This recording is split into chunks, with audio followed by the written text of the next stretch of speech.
വെടിനിർത്തൽ സംഭവിച്ചോ എന്ന് ചോദിച്ചാൽ അത് പറയാവുന്ന അവസ്ഥയിൽ എത്തിയിട്ടില്ല.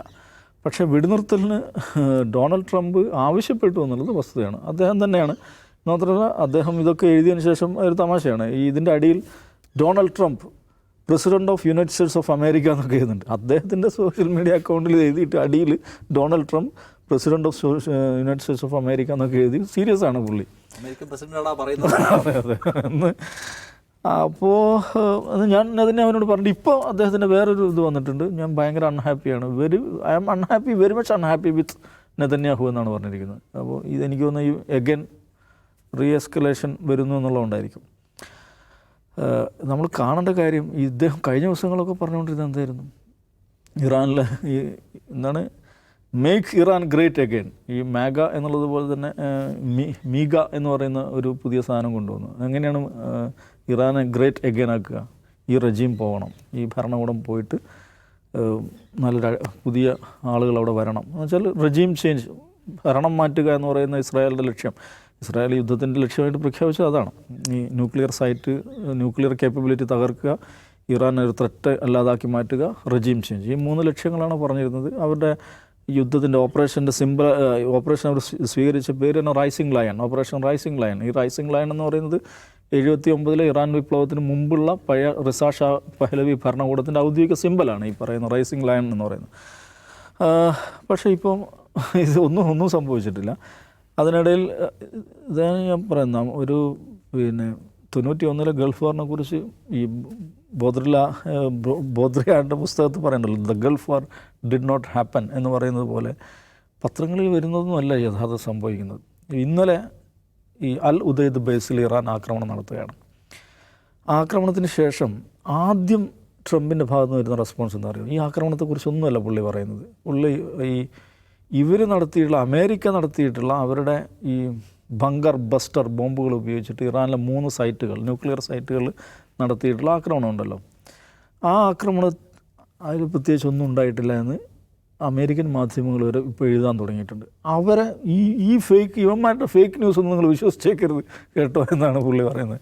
ഇതിന് ശികാശിക്കാരമുണ്ട്. ഈ ബോംബിംഗ് ഉണ്ടായ അന്ന് പിറ്റേ ദിവസം നമ്മൾ ഈ ഒരു വാർത്ത കൊടുത്തിരുന്നു, ഇങ്ങനെയുള്ളൊരു വിശകലനമുണ്ട്. പ്രത്യേകിച്ച് ടർക്കിഷ് മാധ്യമങ്ങളാണ് ഏറ്റവും കൂടുതൽ അത് കൊടുത്തുകൊണ്ടിരുന്നത്. അപ്പോൾ അതിൻ്റെ താഴെ എവിടെയും ഇല്ലാത്ത വിവരം നിങ്ങൾക്ക് എവിടെ നിന്ന് കിട്ടി മാപ്ര എന്നൊക്കെ പറഞ്ഞിട്ട് പല ആളുകളും താഴെ കമൻറ്റ് ചെയ്യുന്നുണ്ടായിരുന്നു. അത് ഒന്നാലോചിച്ച് നോക്കുക, അമേരിക്ക ഇറാനിൽ നടത്തിയെന്ന് പറയപ്പെടുന്ന ആക്രമണം ഉണ്ടല്ലോ, അതുപോലും ഒരു ടോക്കൺ അറ്റാക്ക്, എന്താണ് പ്രീ നെഗോഷിയേറ്റഡ് ടോക്കൺ അറ്റാക്കാണെന്നാണ് ഇന്ന് ലോകത്തെല്ലാവരും വിശ്വസിക്കുന്നത്. അവർക്ക് ഇറാൻ ആവശ്യമായുള്ള സമയം കൊടുക്കുന്നു, നേരത്തെ അറിയിക്കുന്നു, അവിടത്തുള്ള ന്യൂക്ലിയർ ആസറ്റ്സുകളെല്ലാം ഒരു റീലൊക്കേറ്റ് ചെയ്യുന്നു, സുരക്ഷിത സ്ഥാനത്തേക്ക് മാറ്റുന്നു. അല്ലെങ്കിൽ ഒന്ന് ആലോചിച്ച് നോക്കൂ, ഇത്രയും പ്രധാനപ്പെട്ട ന്യൂക്ലിയർ സൈറ്റുകളിൽ ആക്രമണം ഉണ്ടായാൽ എന്തോരം റേഡിയേഷൻ ഉണ്ടാവും. റേഡിയേഷൻ എന്ന് പറഞ്ഞാൽ ഇങ്ങനെ പിടിച്ചു കെട്ടാൻ പറ്റുന്ന സാധനമല്ലല്ലോ, വലിയൊരു ജിയോഗ്രഫി അത് ബാധിക്കൂലേ. അപ്പോൾ ലോകത്ത് ഒരു സയൻറ്റിഫിക് ന്യൂക്ലിയർ ഏജൻസിയും ഒരു റേഡിയേഷൻ ഉണ്ടായതായിട്ട് പറയുന്നില്ല. അപ്പോൾ അതൊരു ടോക്കൺ അറ്റാക്കായിരുന്നു. ഇന്നലെ അൽ ഉദൈദിൽ നടന്ന അതിനേക്കാൾ വലിയ തമാശയാണ് വെച്ചാൽ വൈകുന്നേരം തന്നെ ഈ ഖത്തർ പ്രഖ്യാപിക്കുകയാണ്, നമ്മളെന്താണ് ഈ എയർ സ്പേസ് അടയ്ക്കുകയാണ്, ആവശ്യമായ മുൻകരുതൽ കൊടുക്കുന്നത്. എന്തുകൊണ്ടാണ് അവരത് പ്രഖ്യാപിക്കുന്നത്? അത് ഖത്തറിൻ്റെ ഇൻ്റലിജൻസിൻ്റെ മികവൊന്നുമില്ലല്ലോ. ഖത്തറിനെ ഇറാൻ അറിയിക്കുന്നതാണ്, ഇതേ ഞങ്ങൾ അങ്ങോട്ട് വരുന്നുണ്ട്, കുറച്ച് അവിടെ പൊട്ടിക്കുമെന്ന് പറഞ്ഞിട്ട് ഖത്തർ സ്വാഭാവികമായിട്ട് അത് ആരെ അറിയിക്കുന്നു? അമേരിക്ക അറിയിക്കുന്നു. അവരാവശ്യമായിട്ടുള്ള പ്രിക്കോഷൻ എടുക്കുന്നു, ആളുകളെ പേഴ്സണൽസിനെ മാറ്റുന്നു. ഒരാൾക്ക് പോലും ഒരു മിസൈൽ വന്നുകൊണ്ട് ഒരാൾക്ക് പോലും ഒരു പോറൽ പോലും ഏറ്റിട്ടില്ല. അപ്പോൾ അത് എഗൻ എന്താണ്, അതൊരു ടോക്കൺ അറ്റാക്കാണ്, ഒരു സിംബോളിക് അറ്റാക്ക് എന്ന് പറയാം. എന്തിനാണ് അവരത് ചെയ്യുന്നത്? അവരെ സംബന്ധിച്ചിടത്തോളം പല ലക്ഷ്യങ്ങളുണ്ട്. ഏറ്റവും പ്രധാനം അവരുടെ കോൺസ്റ്റിറ്റ്യുവൻസി ഇറാനിയൻ ജനതയോട് പറയണം, നോക്കൂ അവന്മാർ വന്ന് നമ്മുടെ 3 ഇടത്ത് ഇടിച്ചു, അവരുടെ ഏറ്റവും പ്രധാനപ്പെട്ട കേന്ദ്രം സെൻകോം, അവിടെ നമ്മൾ പോയി ഇടിക്കുകയാണ്. ആ ഒരു പ്രൈഡ് കമ്മ്യൂണിക്കേറ്റ് ചെയ്യേണ്ടതുണ്ട്. രണ്ടാമത്തെ ഏറ്റവും പ്രധാനം ഗൾഫ് രാജ്യങ്ങൾക്കുള്ള മെസ്സേജാണ്, നോക്കൂ നിങ്ങളുടെ നഗരങ്ങളിലാണ് ഇവന്മാർ, നിങ്ങളുടെ ഭൂപ്രദേശങ്ങളിലാണ് ഈ അമേരിക്ക വന്നിട്ട് തമ്പടിച്ചിരിക്കുന്നത്, അവരുടെ ക്യാമ്പുകൾ ഇട്ടിരിക്കുന്നത്. അവന്മാർ ഞങ്ങൾക്ക് പണി തരുന്നുണ്ട്, അവർ ഞങ്ങൾക്ക് പണി തന്നാൽ ഞങ്ങൾ ഇവിടേക്ക് പണി തരും, അത് നിങ്ങൾക്ക് ബുദ്ധിമുട്ടാവും കേട്ടോ എന്നത് അത് ഇറാൻ പറയുന്നുണ്ടായിരുന്നു, നേരത്തെ തന്നെ പറയുന്നുണ്ടായിരുന്നു. പക്ഷേ അത് ഞങ്ങളത് ചെയ്തിരിക്കും എന്ന് കൃത്യമായ മെസ്സേജ് കൊടുക്കേണ്ടത്. ആ message that was well delivered. അതാണ് അപലപിക്കുന്ന പോലും ഇല്ലല്ലോ ട്രംപ് അതിനെ അപലപിക്കുന്ന പോലുമില്ല. ആ 5-6 വന്നു, കുറേ എണ്ണത്തിന് നമ്മൾ പിടിച്ചിട്ട് ഒരെണ്ണം കണ്ട് വന്നു, ഒന്നും പറ്റിയില്ല. ഇതാണ് ഇവർ പറയുന്നത്. എന്ന് പറഞ്ഞാൽ ഇത് നമ്മുടെ നാട്ടിലെ പല യൂട്യൂബ് ചാനലുകളും പറയുന്ന പോലെ ആ ഒരു ഡിഷ്യൂ അല്ല. ഈ അമേരിക്കയും എന്താണ് ട്രംപ് ഇത് ചെയ്യുന്നത്? ട്രംപ് ഇത് ചെയ്യുന്നത് വെച്ചാൽ അദ്ദേഹത്തെ സംബന്ധിച്ചിടത്തോളം ഐപാക്ക് ഉണ്ട്, ഈ അമേരിക്കൻ സയനിസ്റ്റ് ലോബികളുണ്ട്, അവരെ തൃപ്തിപ്പെടുത്തണം, ബെഞ്ചമിൻ നെതന്യാഹുവിനെ തൃപ്തിപ്പെടുത്തണം. അദ്ദേഹം ഇത് രണ്ടിൻ്റെ ഇടയിൽ നിൽക്കുവാണ്. ഈ പറയുന്ന മേഗാ ക്യാമ്പുണ്ട്, മേക്ക് അമേരിക്ക ഗ്രേറ്റ് എഗൈൻ, വല്ലയിടത്തും പോയിട്ട് ബോംബിടൽ നമ്മുടെ പരിപാടിയല്ല എന്ന നിലപാടാണ് അവർ കൃത്യമായ പൊസിഷനാണ്. ഇലക്ഷൻ ക്യാമ്പയിനും അതായിരുന്നു. അതും പറഞ്ഞുകൊണ്ടാണ് ഇദ്ദേഹം ഇലക്ഷൻ നേരിട്ടത്, മത്സരിച്ചു ജയിക്കുന്നു. പക്ഷേ അമേരിക്കൻ എസ്റ്റാബ്ലിഷ്മെൻ്റ് എന്ന് പറഞ്ഞാൽ അത് ഇപ്പോഴും ആര് ഭരിച്ചാലും അമേരിക്കൻ എസ്റ്റാബ്ലിഷ്മെൻറ്റിൻ്റെ ഇപ്പോഴും അതിൽ പ്രധാനപ്പെട്ട ഒരു ശക്തി കേന്ദ്രമായിട്ട് ആര് നിൽക്കുന്നുണ്ട്? ഈ സയനിസ്റ്റ് ലോബി അല്ലെങ്കിൽ ഐപാക്ക് എന്ന് പറയുന്ന നിയോകോൺ, ഈ ടീം നിൽക്കുന്നുണ്ട്. അപ്പോൾ ഇതിൻ്റെ രണ്ടിൻ്റെ ഇടയിൽ കിടന്നുള്ള ഒരു കളിയാണ് ഈ മനുഷ്യൻ കളിക്കുന്നത്. അതാണ് ഈ എപ്പിസോഡ് നമ്മൾ അത്ര കണ്ടാൽ മതി, അതത്രയേ ഉള്ളൂ. അതിൽ കൂടുതൽ വലിയൊരു എസ്കലേഷനിലേക്ക് ഒന്ന് പോവുകയില്ല. ഇതിൻ്റെ തുടക്കം മുതൽ നമ്മൾ പറഞ്ഞുകൊണ്ടിരുന്ന കാര്യമാണ്. പക്ഷേ ഇസ്രായേൽ ഇറാൻ എന്ന് പറയുന്നത് അങ്ങനെയല്ല, അത് കുറച്ചുകൂടി ഡീപ്പ് റൂട്ടഡ് ആയിട്ടുള്ളൊരു കോൺഫ്ലിക്റ്റാണ്. പക്ഷേ അതിൽ ഇത്തവണ സംഭവിച്ചതെന്താണെന്ന് വെച്ചിട്ടുണ്ടെങ്കിൽ ഈ ഇറാനെ സംബന്ധിച്ചിടത്തോളം അവർ അറ്റാക്ക് ചെയ്യപ്പെടുകയായിരുന്നു. അവർ നോക്കൂ, ഒരു ദിവസം വന്ന് ഇവർ ആക്രമിക്കുന്നു. ശരിക്കും പറഞ്ഞാൽ സ്തംഭിച്ച് പോകാവുന്ന, ആകെ ചെതറിപ്പോകാവുന്നൊരു സന്ദർഭമാണ്. ഫസ്റ്റ് അറ്റാക്ക് തന്നെ ഇവരുടെ മിലിറ്ററി എലീറ്റ്സ്, ആ ഒരു ടോപ്പ് ലീഡർഷിപ്പിനെ കംപ്ലീറ്റ് അങ്ങനെ എലിമിനേറ്റ് ചെയ്യുകയാണ്.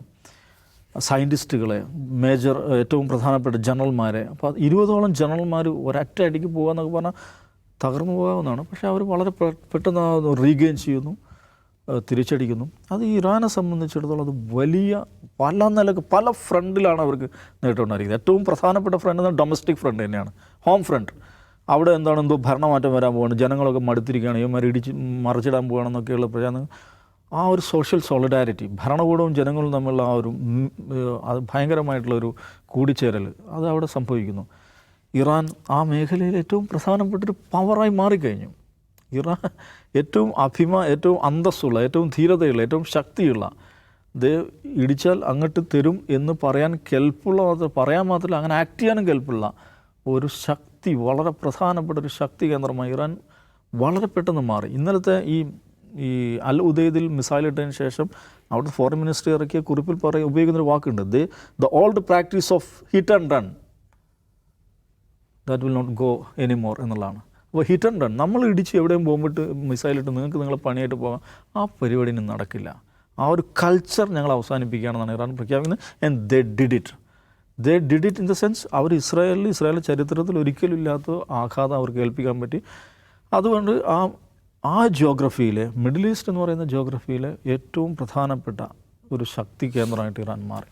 ഡിപ്ലോമാറ്റിക് ഫ്രണ്ടിൽ അവർ വലിയ തോതിൽ നോക്കൂ, ലോകത്ത് ഈ ഇറാനെ എതിർക്കുന്നതിനേക്കാൾ ഇറാനെ സപ്പോർട്ട് ചെയ്യുന്ന രാഷ്ട്രങ്ങളുണ്ടായി വരുന്നു. ഇന്നത്തെ ലോകഘടനയിലെ ഈ 2 ശക്തി കേന്ദ്രങ്ങളെന്ന് പറയുന്നത് അമേരിക്കൻ നിയന്ത്രണത്തിനുള്ള ഒരു സെൻറ്ററാണെങ്കിലും ഇപ്പുറത്ത് റഷ്യ ചൈന ബ്ലോക്ക്. ഈ American block, Russia China block, ഈ റഷ്യ ചൈന ബ്ലോക്കിലെ ഒരു 3ാം സ്ഥാനക്കാരൻ എന്ന പൊസിഷനിലേക്ക് ഇറാൻ വളരെ പെട്ടെന്ന് കയറി നിൽക്കുകയാണ് ചെയ്യുന്നത്. അപ്പം അങ്ങനെ നോക്കിയാൽ ഇനി സൈനിക രംഗത്ത് മിലിറ്ററി ഹാർഡ്വെയറിൻ്റെ കാര്യത്തിലാണെങ്കിൽ അവർ അയൺ ഡോം എന്ന് പറയുന്ന ഒരു സങ്കല്പമുണ്ട്. അത് ഇസ്രായേലിനെ ഇങ്ങനെ പൊതിഞ്ഞ് ഡോം എന്ന് പറയുന്ന കാഴ്ചപ്പാടിനതാണ്. ഇരുമ്പ് മറയ്ക്കുള്ളിൽ ഇസ്രായേൽ സർവ്വകാലവും സുരക്ഷിതയായിരിക്കും എന്ന് പറയുന്ന ആ ഒരു പ്രതീതി അതിനെ അടിച്ച് തകർത്ത് കളഞ്ഞു.